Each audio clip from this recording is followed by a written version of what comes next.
Why do hard times come in the life of good people? The story of our life is very short, yet within this short period, such hard times come when we feel that there is no point in living a life of such pain and suffering. O God, I have not committed any fault, but why do you give me so much pain? Why put me in so much trouble? All great men of all religions have said that this human life is very rare and very precious.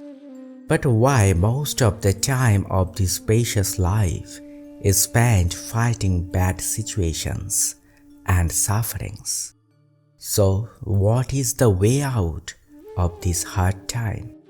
Dear friends, today's video is very important because after watching the full video, you will learn why hard times come into people's lives and what is the way to get rid of that situation.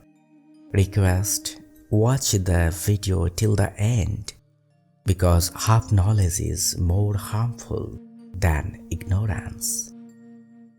Once upon a time, a farmer named Sang and his family lived in the village of Heihang in the lower valley of the mountains in southern China.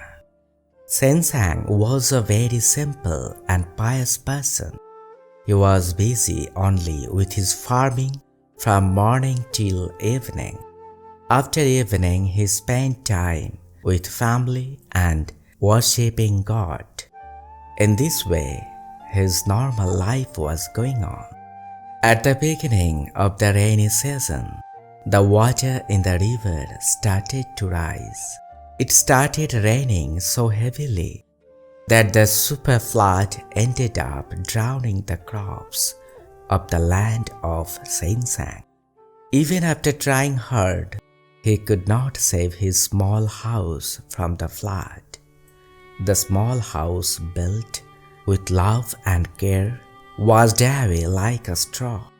Helpless Sang had no savings, so he finally took refuge with his wife and child in an ashram in a distant forest to save his life. The Buddhist monks of the ashram carefully arranged their shelter. Sang had lost all his mental strength due to the great tragedy that swept over his life. He only thought how to fulfill the family responsibilities in the future, what to feed his wife and children, and how to build a house to live in. Sang burst into tears while thinking about it. He used to sit in the ashram in the morning and evening and cry. 2 or 3 days later in the morning, both Sang and his wife were sitting under a tree in the ashram and crying. At that time, they heard about 40 Buddhist monks sitting under a tree a little away, listening to the discourse of an elderly Buddhist monk. That old monk said to everyone, "This temporary life is eternally peaceful. There is no place for sorrow and suffering. Only if you can control this life, every breath will become eternally blissful." Hearing all these words from a distance, Sang got extremely angry. Wiping his tears, he ran to and stood in the middle of the meeting and shouted angrily, "Wrong, wrong! All these words of yours are wrong. All hypocrisy and showmanship. The day when you fall into a situation like mine, you will understand how painful this life is, how difficult this life is. Stop all these stupid things." All the disciple monks stared at Sang in silence. Old Gurudev Kaiso was listening to Sensang very calmly. All around was completely silent, as if the sound of leaves falling from the trees was also heard. Gurudev Kaiso broke the silence and said, "Some know the meaning of life. He who knows lives in eternal peace." At this time, Sensang sat down at Gurudev's feet, crying bitterly, and said, "Gurudev, forgive me. I have so much sorrow in my life that I am too much upset. But please tell me, what is the meaning of life so that I can live in peace forever? And why do hard times come into my life?" Gurudev Kaiso said, "Now with your family go and take some food and rest. Don't worry at all. I'll talk to you in the evening." Sensang appeared in the prayer room of the ashram in the evening as per Gurudev's words.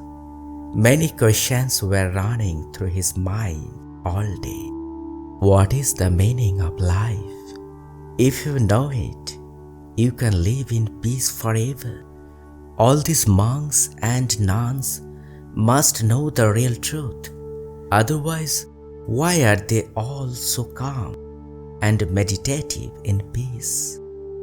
Hundreds of lamps were lit in the prayer room, and prayers began with silence. Sensang was sitting in a corner and watching. After the prayer, everyone sat in front of Gurudev Kaiso.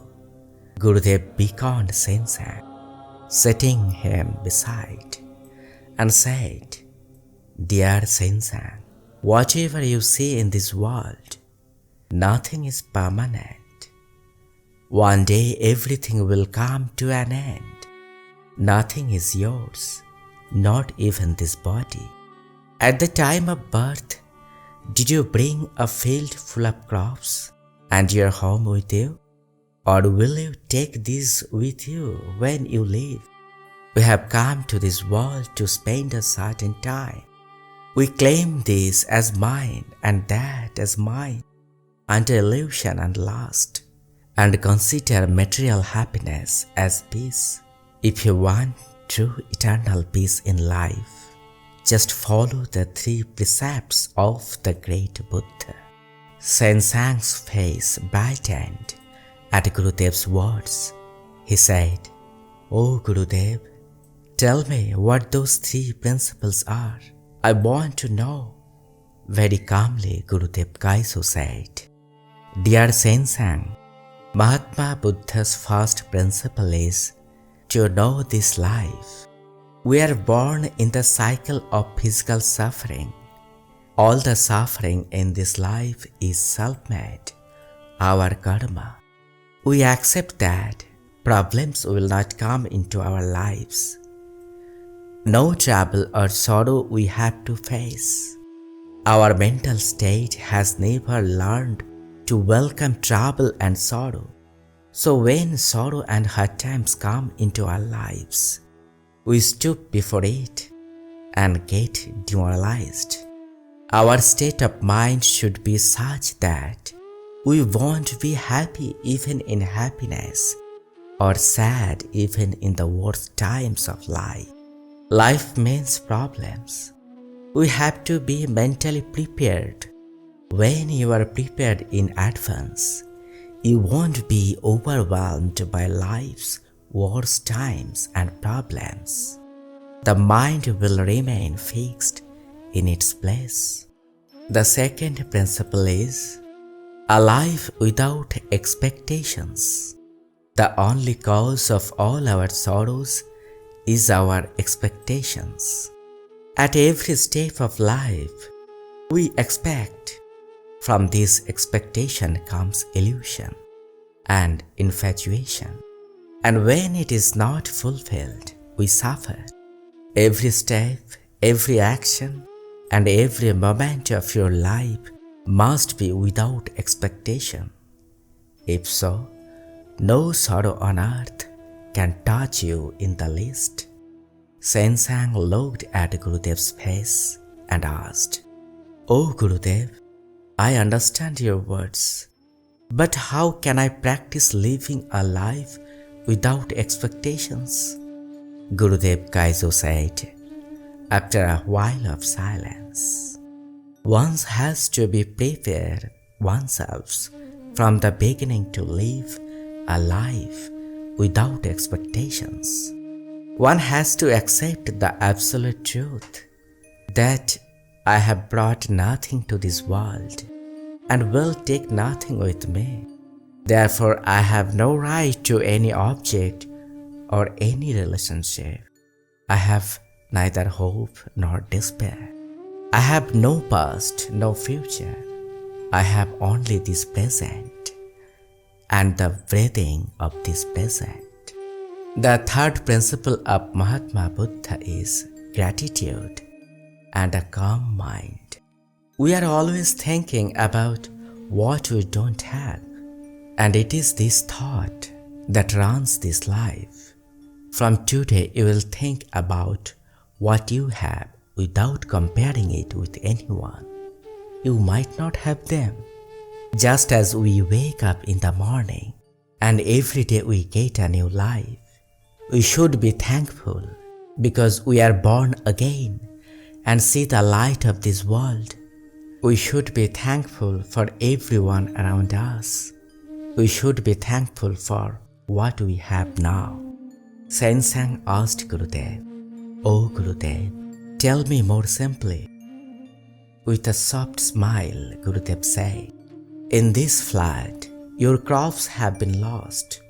Your house has been destroyed. So what? You are alive with your wife and son.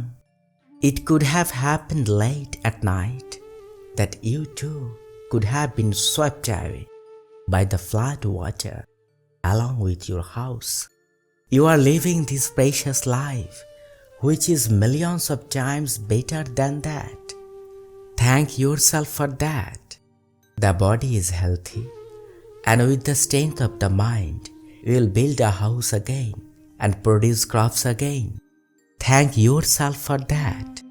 This gratitude comes from a calm mind. Meditation is the only way to calm our minds and lives. So start meditating today.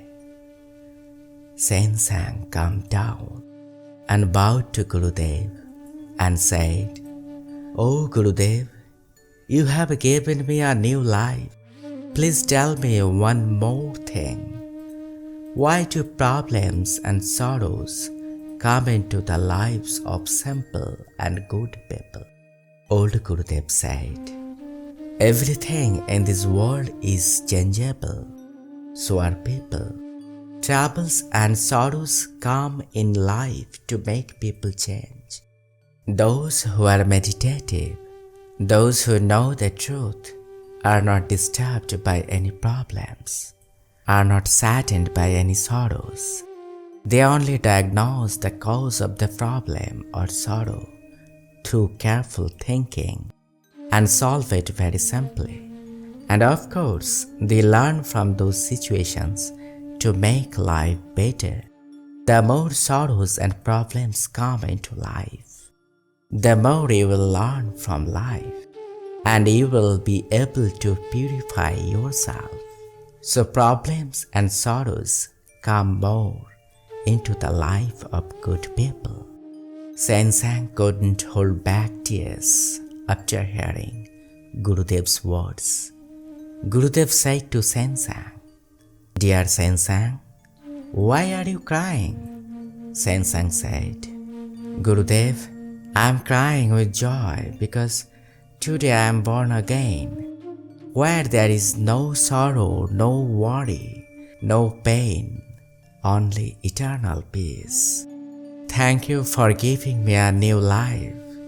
Please bless me so that I may live in your philosophy of life and realize the absolute truth through meditation." Dear friends, write down what you have learned from today's episode in the comments. All the best. Thank you.